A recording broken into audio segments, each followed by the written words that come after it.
Assalamualaikum warahmatullahi wabarakatuh. Sampurasun. Senang sekali saya Muhammad Zezen atau sering juga disapa Zezen Shihab. Tapi ini Kang DS saya juga nggak tahu. Padahal saya ini tidak punya darah Arab. Darah saya Amerika atau USA. Orang Sunda asli. Kawan-kawan semua, bersama kita di tengah-tengah kita sudah hadir calon Bupati Bandung nomor urut 2, yaitu Kang Dadang Supriyatna atau akrab disapa Kang DS. Boleh aplaus dulu. Dan pada siang hari ini saya akan memandu jalannya diskusi atau talkshow yang sangat menarik dan insya Allah akan sangat interaktif. Karena Kang DS di tengah-tengah kita ini sudah hadir, mayoritas adalah generasi milenial dan Gen Z. Saya sapa, selamat datang dan terima kasih kepada kawan-kawan aktivis Kabupaten Bandung. Boleh aplaus. Ada juga kawan-kawan mahasiswa, para pegiat, ada pegiat literasi, pegiat lingkungan, UMKM, dan juga elemen masyarakat lainnya.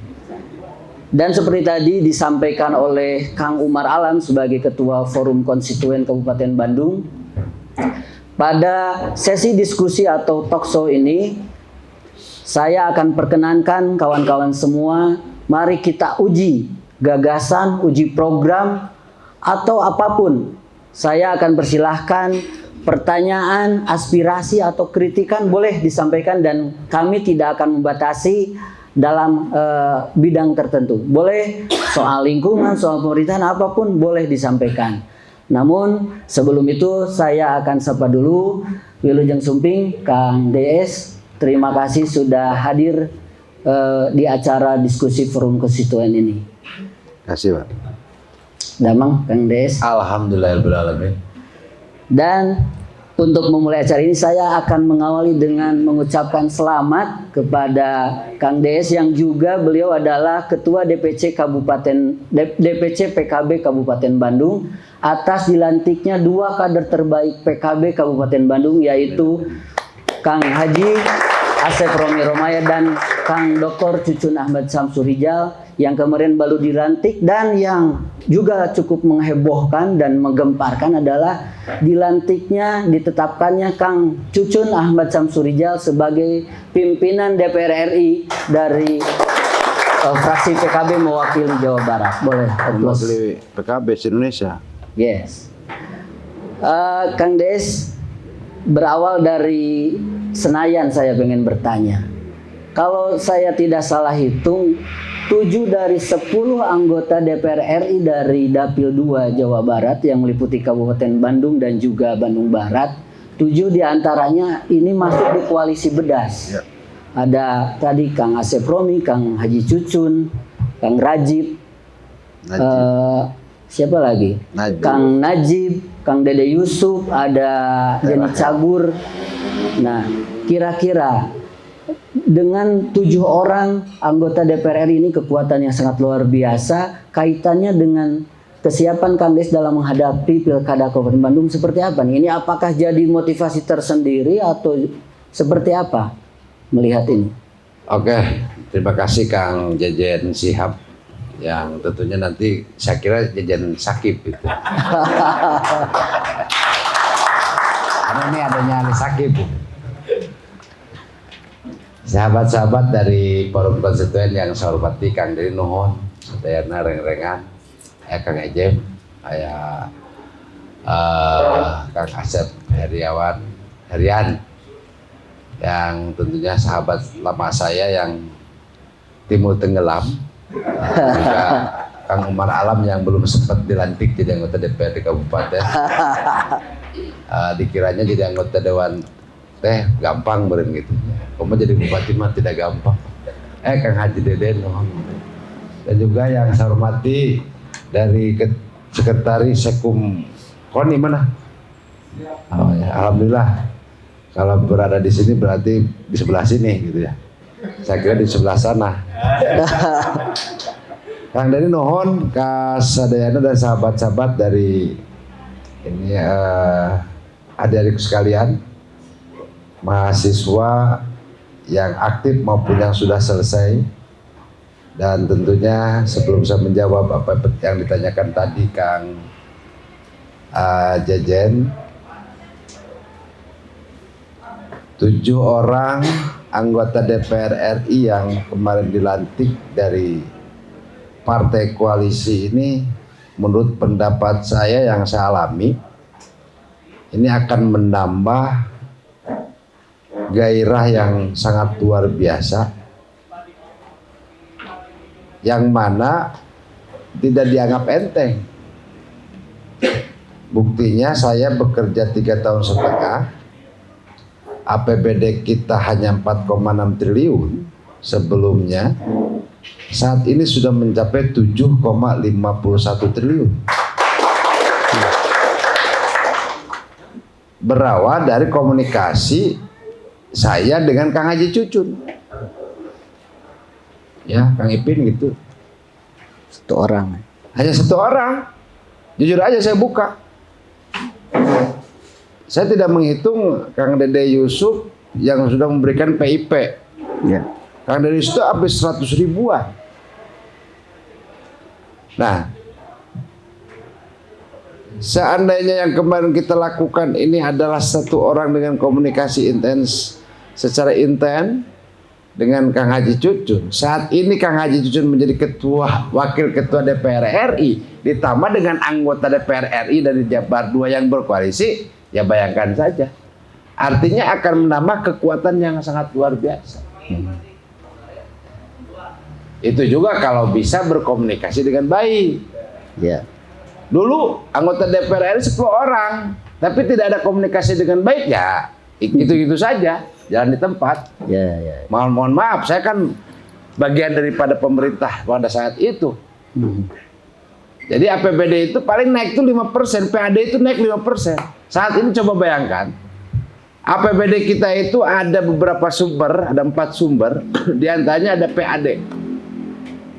PAD sebelumnya 960 miliar, saat ini sudah mencapai 1,5 triliun dalam waktu 3,5 tahun. Ya, PAD saja itu. Nah, kalau akumulatif APBD-nya dari 4,6 jadi 7,51 triliun. Komunikasi ke atasnya, karena DPR RI menjadikan bagian yang tentunya wadah dan tempat aspirasi.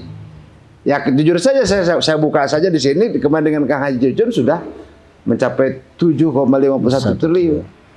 Dari mana itu sumbernya? Dari DAU, dari DAK, dan juga dari perjuangan-perjuangan yang pernah saya lakukan melalui RUU, rancangan undang-undang terhadap kaitan pendapatan.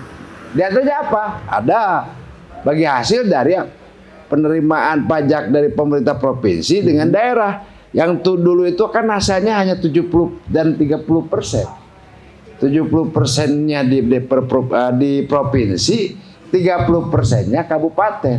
Kata saya, kalau pajak PKB nggak bisa relevan kalau seandainya provinsi lebih besar. Kenapa? Karena motor itu kan berada di kabupaten. Akhirnya kita ada nambah bonus, tambahan lagi DBH, jadi 60% provinsi, 40% kabupaten. Itu hasil perjuangan saya pada waktu kemarin. Saya pernah berjuang juga kemarin pada waktu jadi memperjuangkan guru honor dan honorer. Alhamdulillah per hari ini sudah 9.000 honorer, guru honor yang sudah jadi P3K dalam waktu 3 tahun 4 bulan, sehingga saya diangkat jadi wakil ketua umum itu wakil ketua umum APKASI gara-gara memperjuangkan honorer yang tadinya kepentingannya hanya Kabupaten Bandung saja tapi bermanfaat se-Indonesia, sehingga lahirlah undang-undang tentang ASN nomor 3 tahun 2024 nomor 3 ya kalau nggak salah nomor 4. Nah, ini ASN itu adalah PNS dan juga P3K. Jadi sekarang itu seragamnya sudah sama, gajinya sama, dan hak dan tanggung jawabnya juga sama, dan P3K saat ini boleh untuk bisa diangkat menjadi kabid termasuk kepala dinas, tetapi dilihat dari kepada kompetensinya. Jadi saya kira ini sangat berpengaruh. Dengan 7 orang, saya yakin akan menambah bedas Kabupaten Bandung ke depan. Oke, menarik sekali. Jadi sebetulnya periode sebelum-sebelumnya sebetulnya 10 orang juga. Sama. Jadi ini soal komunikasi dan will begitu Pak Bupati ya. Ibarat gini, seorang bapak punya anak. Setiap anak ini kan macam-macam. Kalau anaknya tidak meminta, ya mana ada orang tua ngasih. Ya begitu pun. Kalau misalkan orang tua mau ngasih, harus seperti apa yang harus dilakukan? Ya, harus komunikasi dengan baik, dengan sopan santun, tata krama, dan menyampaikan tasakur binikmah. Kan gitu, menyampaikan juga kepada publik, karena mereka juga bagian daripada elit politik, berjuang dalam konteks karena ingin dirasakan manfaatnya oleh masyarakat. Ya sampaikan, apa salahnya sih kita menyampaikan bahwa ini loh aspirasi Kang Haji Cucun nih, Jalan Kertasari sampai Pangalengan itu menang Kang Haji Cucun di Akana yang sekian puluh tahun tangges enak angges. Sampaikan seperti itu. Apa sih kesulitannya untuk kita? Enggak. Saya supaya kalau saya datang ke lapangan, Pak Dede syuting ngasih PIP ya sekian ratus ribu orang, saya sampaikan.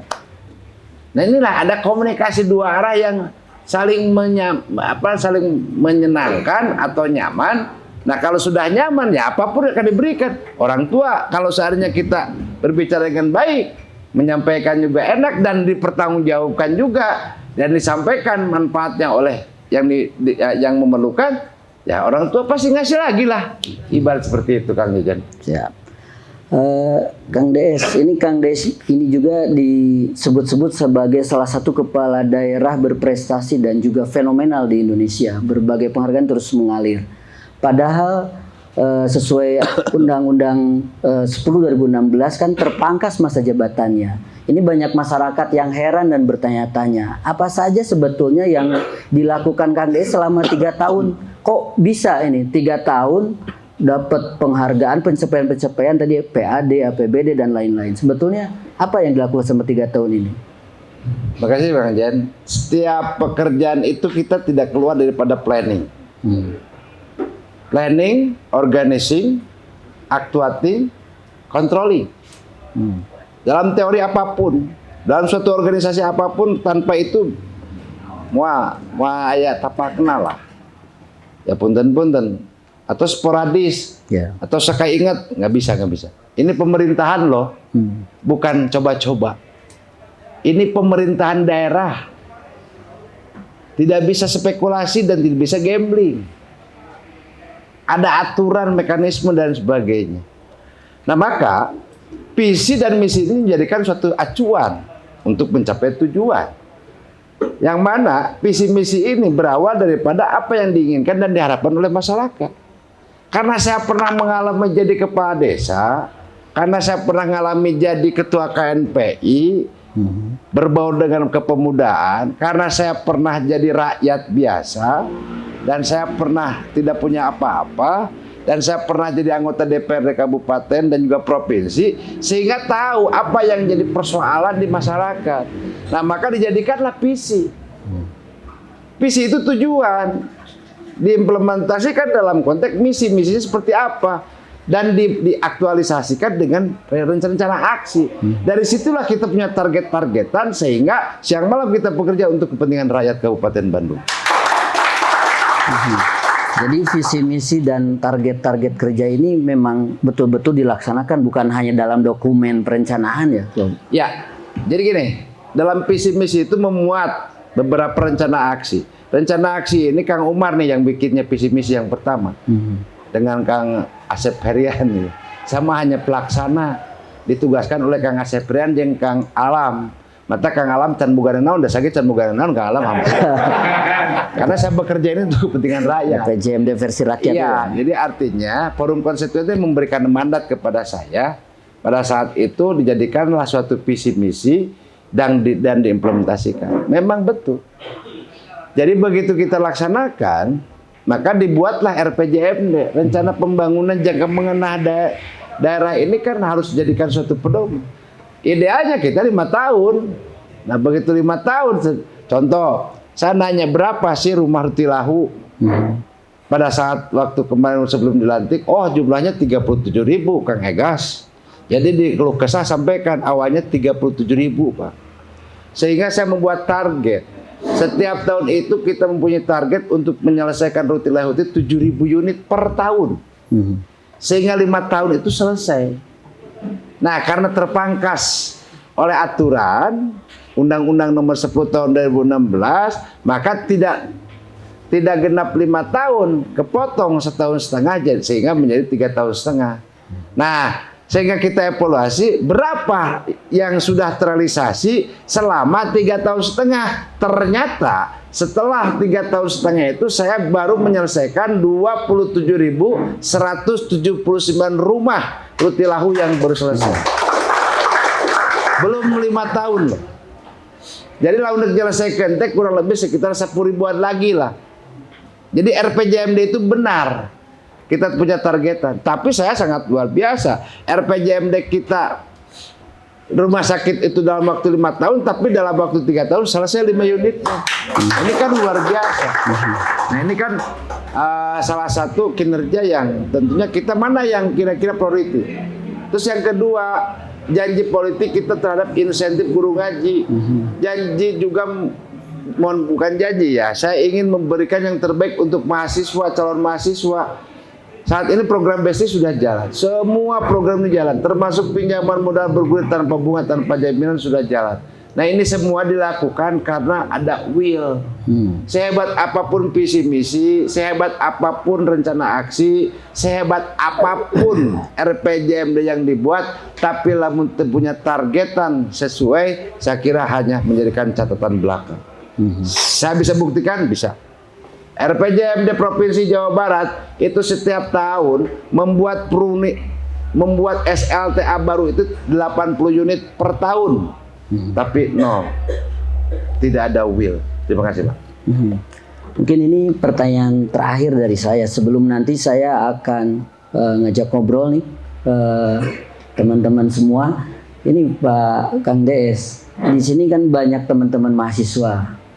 Ada generasi Z-nya banyak. Mungkin bisa dijelaskan program BST itu apa nih? Karena ini kan salah satu program yang sangat menarik dan kabarnya peminatnya dari tahun ke tahun terus meningkat.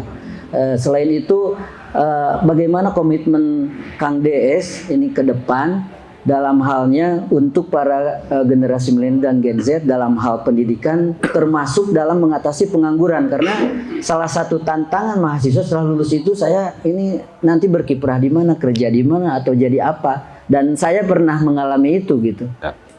Itu mungkin terakhir sebelum nanti saya lempar ke teman-teman.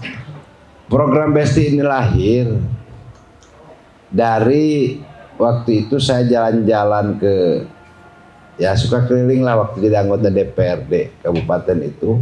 Saya pernah menemukan anak ustadz punya anaknya 3 Pak. Yang satu kayak dia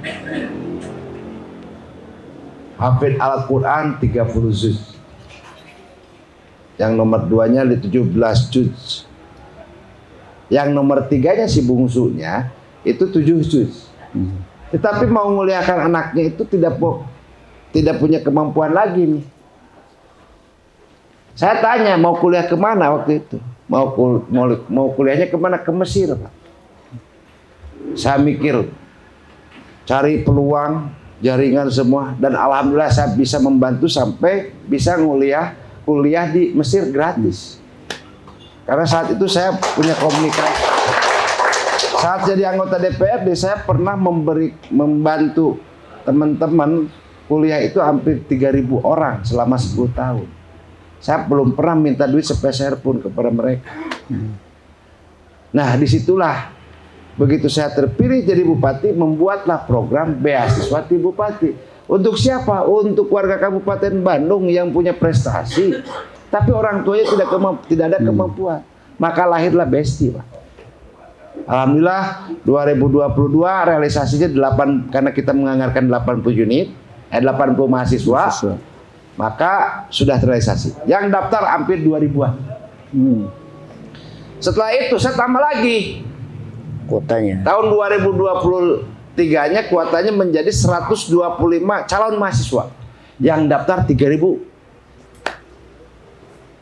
Ya. Saya tambah lagi tahun 2024 ayeuna 100% naik lagi, 250 calon mahasiswa yang daftar API 3.500. Betapa Penuh. antusiasnya. Tahun depan ditambah lagi. Ya, betapa antusiasnya masyarakat Kabupaten Bandung ingin kuliah. Dan tahun depan kita anggarkan untuk 500 calon mahasiswa. Wah. Nah, apa yang jadi prasyarat? Ya kita ada aplikasi. Aplikasinya silakan melalui besti. Apalah adalah Ya. nanti ada aplikasinya. Kita sudah elektronik sekarang. Saat ini sudah tidak pernah dan tidak usah menandatangan manual lagi, Kang Egas kade, ketum KONI kade. Jadi hari ini sudah digital. Hari ini saya sudah tanda tangan kapanpun dan dimanapun bisa. Sudah e-office sampai ke tingkat desa. Hari ini sudah kita titik satu dashboard. Mohon maaf ya, usah dijelaskan nih. Contoh misalkan apa namanya nih? Program 13 program prioritas sudah lengkap. Saya tinggal lihat handphone.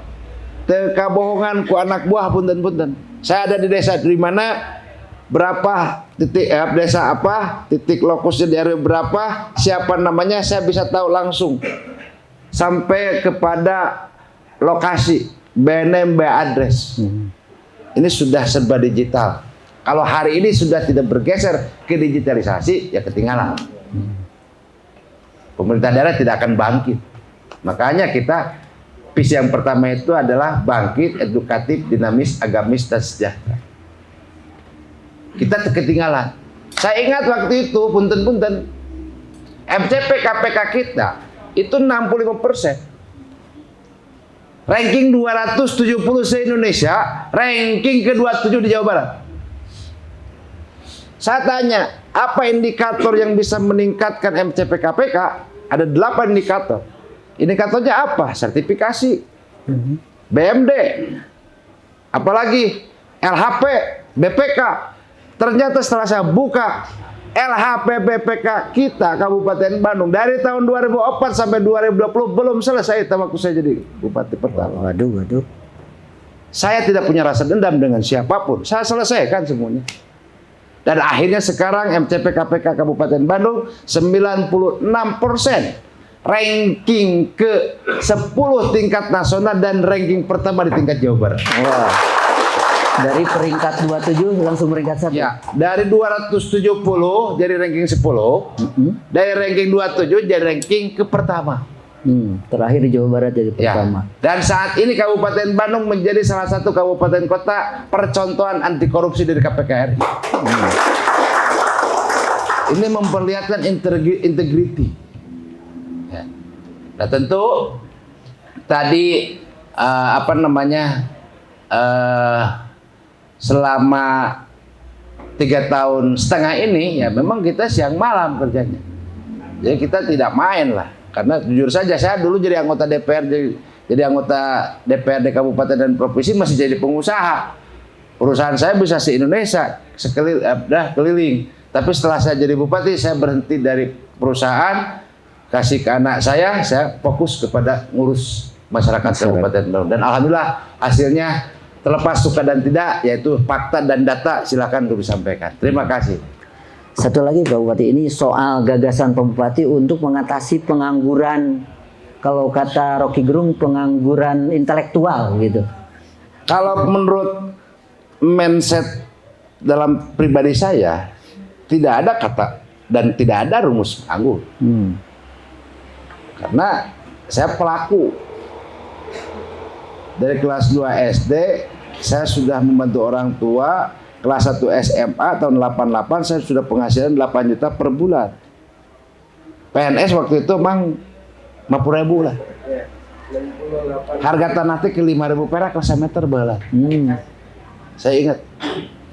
Nah maka hari ini kita sudah mulai sebenarnya. Tapi hari ini kita melalui rembuk bedas atau bunga desa menyampaikan informasi itu. Tapi belum begitu maksimal. Tetapi program untuk pinjaman modal bergulir tanpa bunga dan tanpa jaminan dalam membuka ruang UMKM kita sudah terbukti. Dibuktikan dengan apa? Dengan adanya nasabah, kurang lebih 40.000 nasabah yang sudah menggunakan fasilitas pinjaman modal bergulir tanpa bunga dan tanpa jaminan. Nah, ke depan cita-cita saya akan membuka 50.000 wirausaha muda baru dan lapangan kerja. Dengan cara apa? Jujur saya mah ada ngobrol jeung nu sukses geus teu aneh, hayang ngobrol teh jeung nu nganggur lah. Saya pengen diskusi kan dalam otak saya tidak ada rumus nganggur. Saya pengen tanya, ada 2 klaster yang akan kita persiapkan. Klaster pertama, kalau seandainya pemuda dan pemudi adik-adik kita ini pengen menjadi karyawan, maka kita persiapkan pelatihan apa yang diinginkan oleh masing-masing. Yang kedua, apabila ingin menjadi wirausaha, dan kita persiapkan dulu pelatihannya. Kalau menjadi karyawan, cita-citanya ingin jadi karyawan atau pegawai, maka endingnya kita akan siapkan sertifikasi dan kita akan tindak lanjuti untuk mengadakan job fair atau kerjasama dengan perusahaan. Kita sudah mulai saat ini. Job fair kita itu paling setahun rata-rata 5.000-an. Ya ada 300, job fair mini 500, 1.000 tergantung. Nah, kita tingkatkan. Nah, kalau misalkan nanti ada rencana misalkan untuk pemuda-pemudi adik-adik kita ini ingin jadi pengusaha, pengen menjadi pengusaha apa?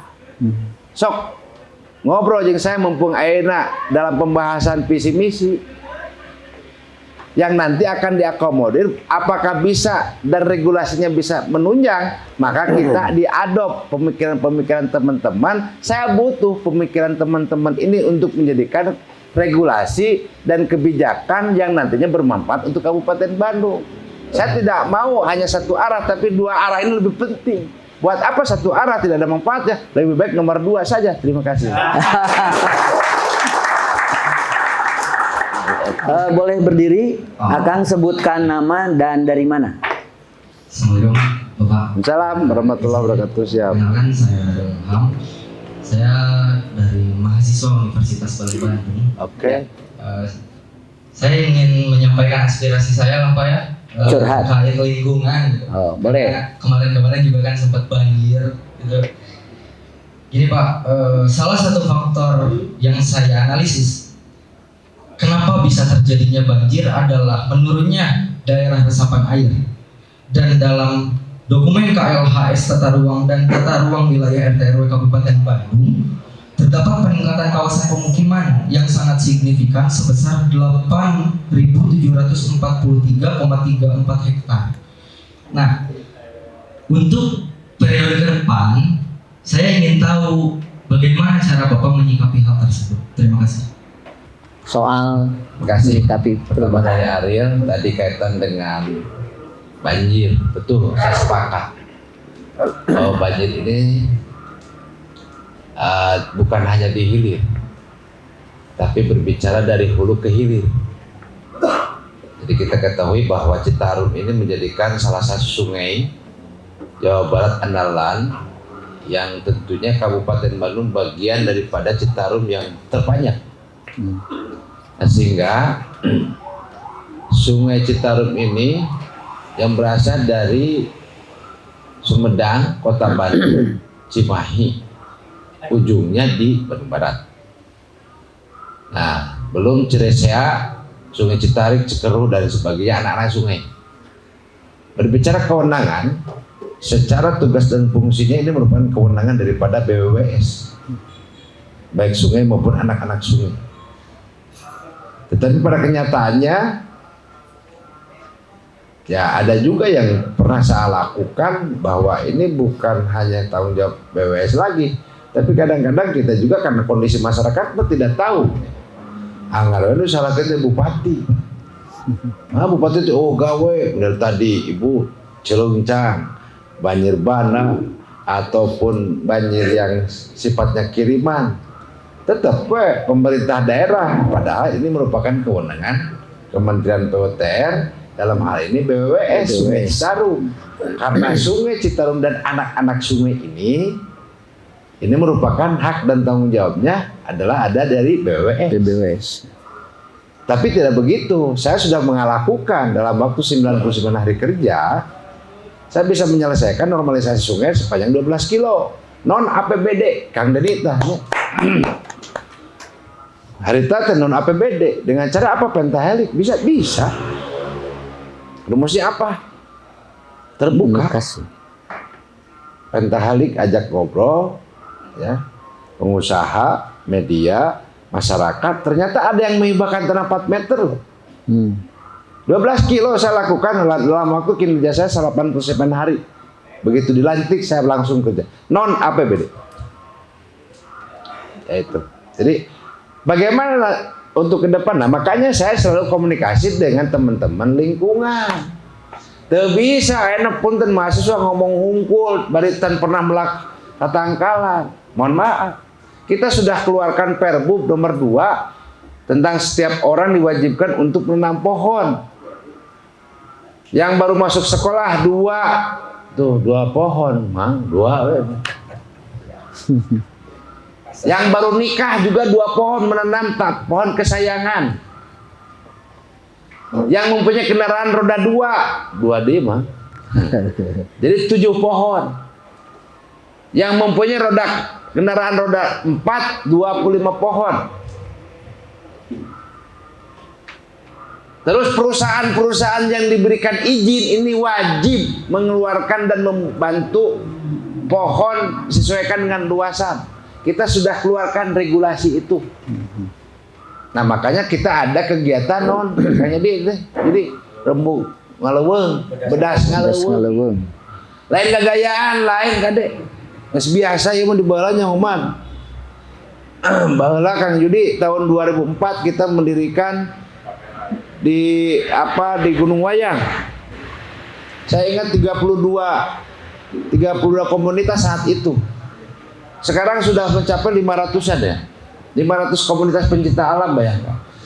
Jadi Gunung Wayang baheula mah teu gunung teu gomplok model ayeuna nya. Wah, dunggul pisan. Itu tahun 2004 loh. Nah, bayangkan kalau masyarakat Kabupaten Bandung punten-punten sadar dengan Perbup yang sudah keluarkan tadi bahwa setiap orang wajib menanam pohon kesayangan, jika nama mual banjir terus terang. Nah, pertanyaannya, saya sudah melakukan regulasi itu dan bukan artinya aturan yang menginginkan jangan sampai terjadi banjir terus-terusan. Persoalan masyarakat tidak melaksanakan, tong nyalahkeun ka bupati. Tapi bupati sudah memberikan harapan dan keinginan ini loh.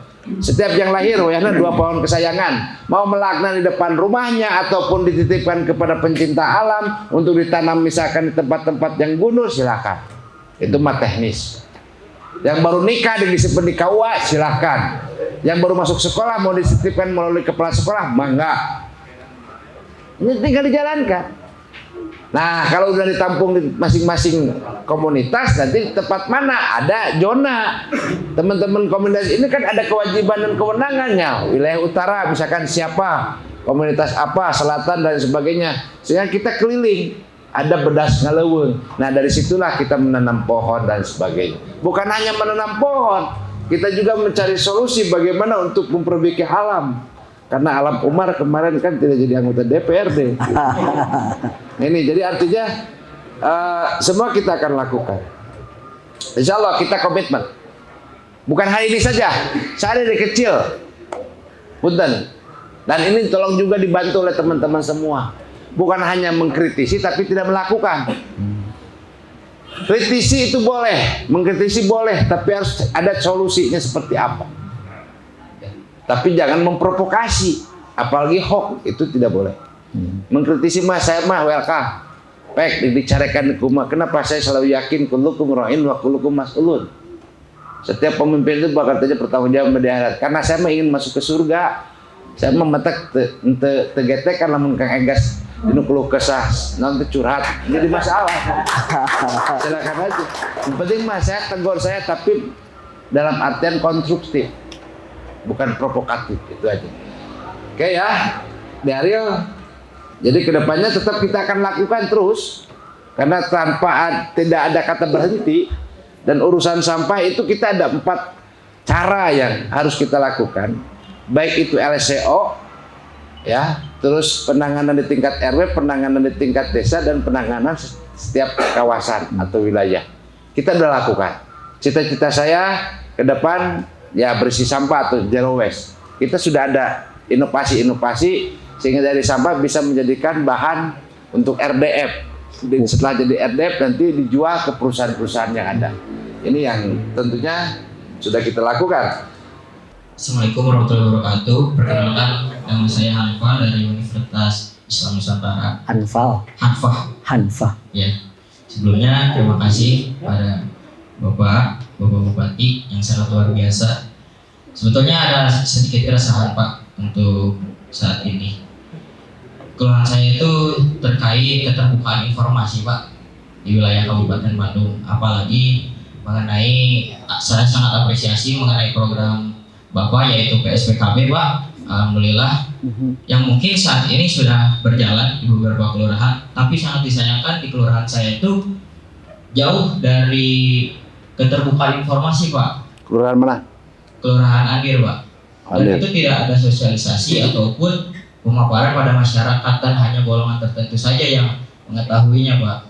Dan juga terakhir, apakah program PSPKB ini diadakan tahun ini saja, apakah berkepanjangan? Itu saja Pak, terima kasih. Yang kedua tentang PSPKB, tentang keterbukaan publik, saya kira punten bisa dibuka ya Kang. Saya Hanfa. Benar. Dulu itu begitu saya jadi bupati ngahulang Kang Yudi. Nah ngahulang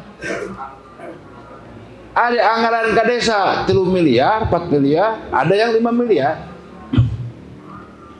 Begitu nanya ke kelurahan hanya 500 juta mah.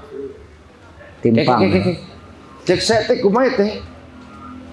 Saya panggil kepala dinas, ini apa adanya ya, saya mah tidak ada dosa di antara kita. Pak Kadis, ini kenapa anggaran kelurahan cuma 500 juta?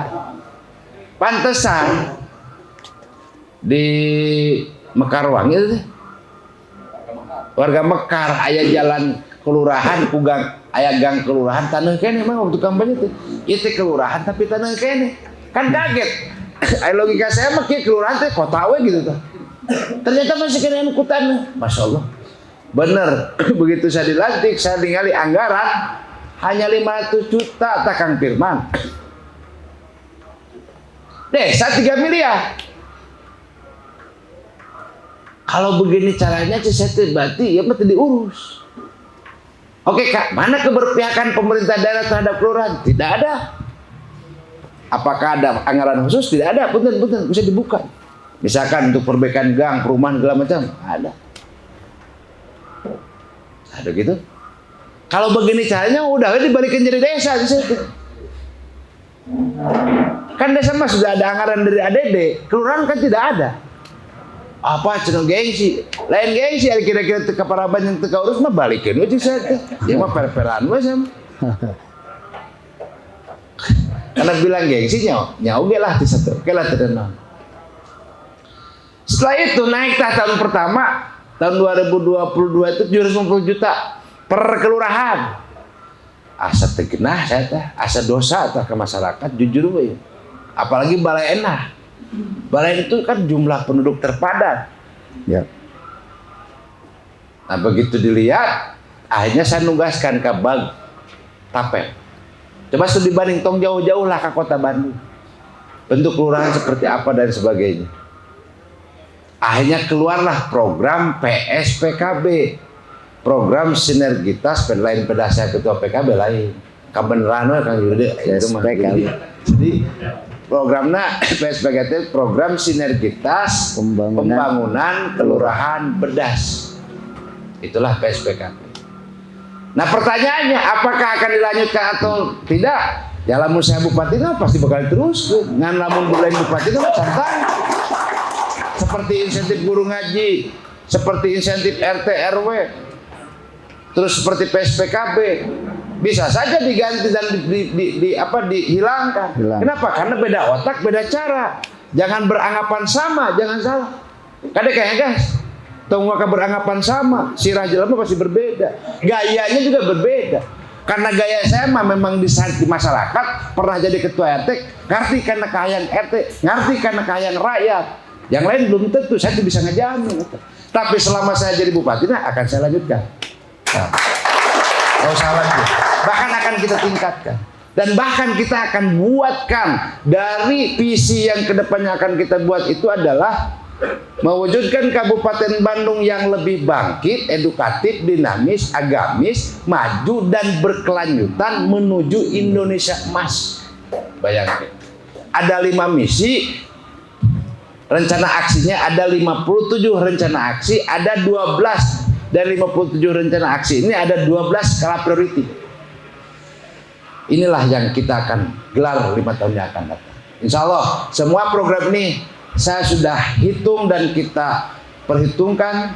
Insya Allah ini semua akan menerima manfaat, terutama untuk gender. Nggak usah khawatir. Ya. Bismillahirrahmanirrahim. Assalamualaikum warahmatullahi wabarakatuh, Pak.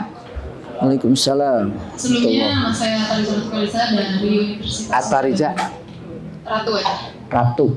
Ah, Neng Ratu ya? Ya, sedikit mungkin Pak pertanyaan saya mengenai keterwakilan perempuan gitu. Kutip dari pembicaraan saya kemarin dengan Ibu Hajah Toriko Rasulullah, bahwasanya mengenai keterwakilan perempuan di kursi pemerintahan itu yang disediakan oleh pemerintah kan hanya 30%. Nah, sedangkan pada data sekarang itu kursi yang disediakan dan baru terisi oleh perempuan itu baru 21%. Nah, pertanyaan saya, bagaimana Bapak berencana meningkatkan keterwakilan perempuan dalam posisi pengambilan keputusan di pemerintahan daerah? Juga satu lagi mengenai bagaimana Bapak mendengarkan dan menanggapi aspirasi serta kebutuhan perempuan di daerah saat ini gitu. Mengingat karena kan di Bandung itu banyak sekali perempuan-perempuan yang berintelektual gitu. Jadi bagaimana tanggapan Bapak dalam menyikapi permasalahan tersebut? Terima kasih. Dari Ratu setuju. Makanya kemarin saya begitu jadi bupati, camat, mohon maaf baru 2 perempuannya. Ya karena susah juga. Bukan kita tidak ini, saya juga pengen banyak. Pak Dinas itu ada 4 ya kalau nggak salah. Dari 32. Ya, kurang lebih. Jadi memang kalau kita berbicara komposisi 30%, saya kira saya sepakat. Hanya dalam konteks ini memang keterbatasan dalam kompetensinya. Maka inilah PR kita ke depan untuk bisa menghadapi dan mempersiapkan Indonesia Emas 2045 yang menjadikan visi saya di sini.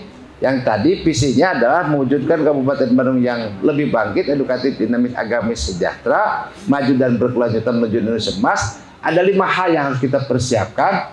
Pertama, ada peningkatan kualitas sumber daya manusia yang profesional dan paham tentang digitalisasi. Nah, diarahkan di sana. Memang belanja modal ini belanja modal SDM ini mahal. Tapi saya meyakini walaupun mahal, tapi ini merupakan investasi masa yang akan datang. Ya, jadi insya Allah dan tentunya tadi terhadap program-program saya sudah buatkan juga dalam konteks peran daripada perempuan, dan saat ini insentif pun kita juga berikan perhatian baik kadar PKK, Posyandu, Poskab, Subkab, Bunda Literasi. Saya itu kemarin sudah menciptakan 4.306 Bunda Literasi dan sehingga mendapatkan rekor muri. Bukan Bapak Literasi, Bunda Literasi. Artinya saya sangat sayanglah kepada perempuan, sehingga saya sangat memperhatikan perempuan. Karena terus terang saya kalau tanpa istri saya juga bingung. Neng Ratu ya. Insya Allah ini bagian yang tidak akan kita pisahkan karena perempuan ini bagian daripada kewajiban dalam kita dalam beberapa hal. Assalamualaikum warahmatullahi wabarakatuh. Waalaikumsalam. Terima kasih Bapak sudah diberi kesempatan. Nama Ibu Sri Fitriani, kebetulan keseharian menjadi guru honorer di salah satu SMA swasta di Majadi.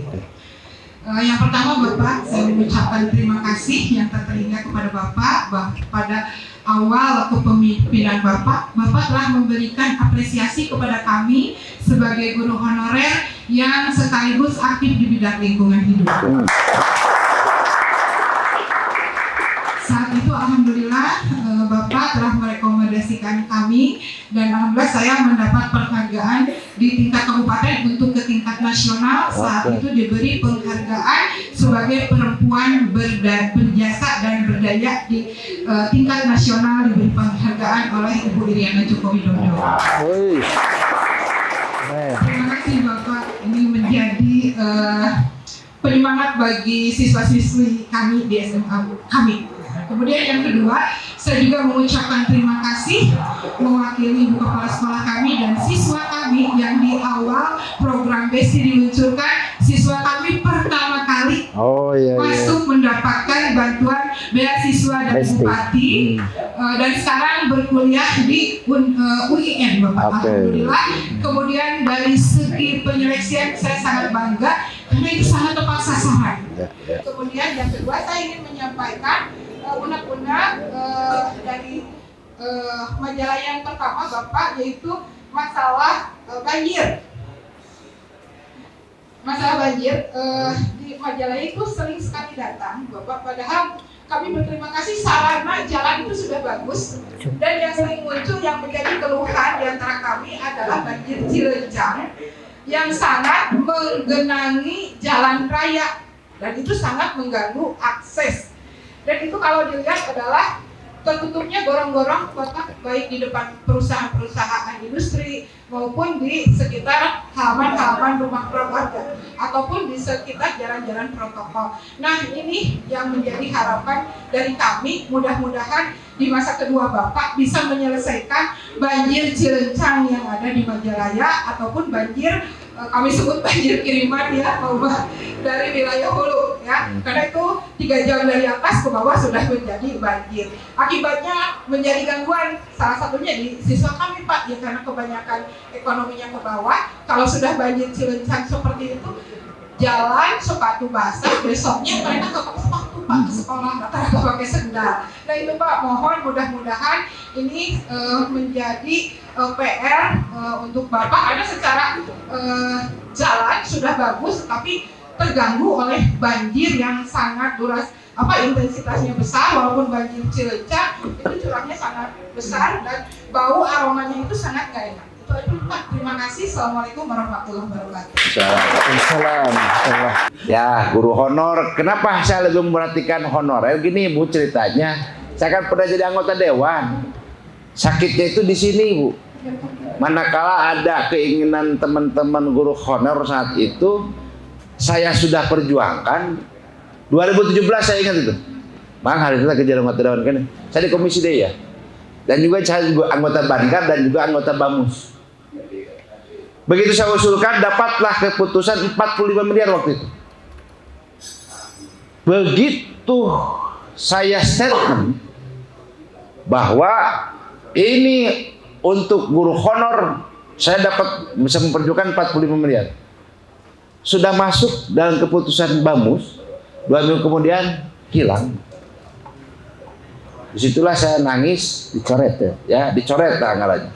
Dari situlah saya ngomong, kensiah kalau bisa jadi bupati gitu. Punten, saya punya cita-cita memang Kang Asep Ferian ini tahulah karakter saya. Kalau saya pengen sesuatu itu harus sampai. Ya, jadi lamun kayang tahu kayang kene jiwaku bisa diperjuangkan. Dan begitu saya dilantik, punten. Saya langsung menganggarkan Bu 109 miliar untuk guru ngaji, guru honor dan lain sebagainya, kurang lebih 70, hampir saya 200 miliar saat itu kita nganggarkan. Begitu 1 bulan kemudian, maka guru honor semua diberikan insentif. Benar tuh Bu ya? Dan ada honor 13. Ya. Benar. Ayah tunjangan, saya lupa, kita perhatikan. Termasuk BPJS kita berikan.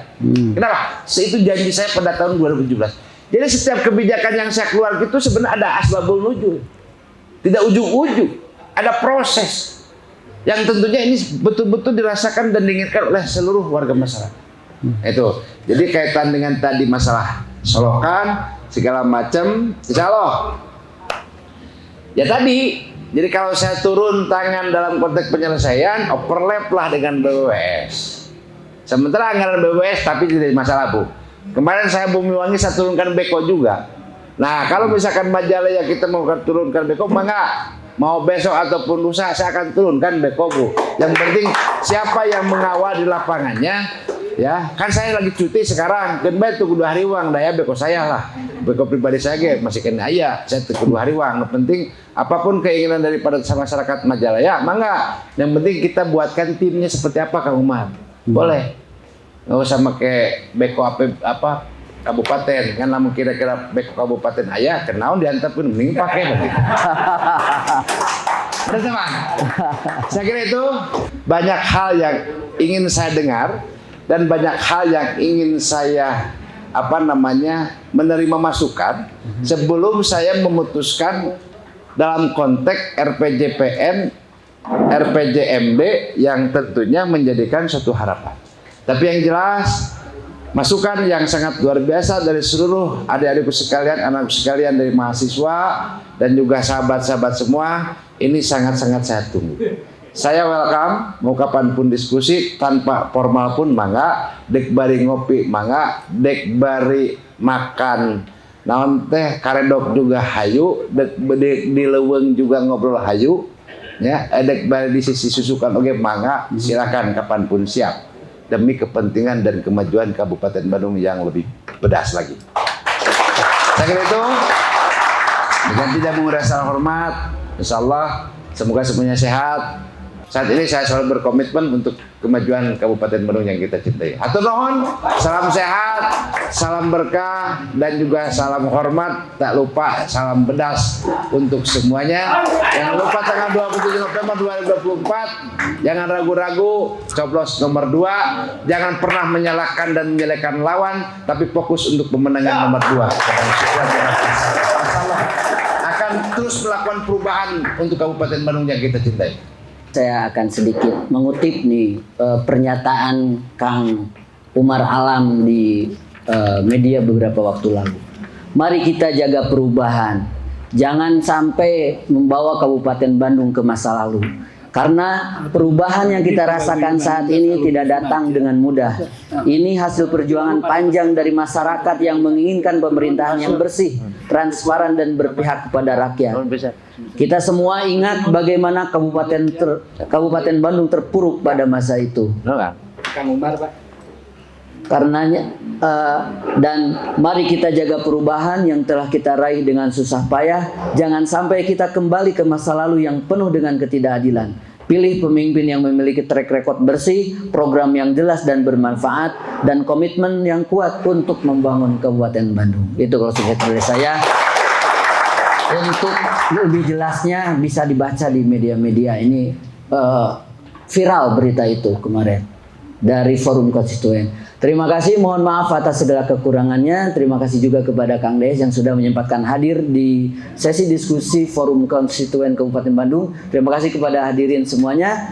Allahumma fiqil aqwamit thoriq. Wassalamualaikum warahmatullahi wabarakatuh.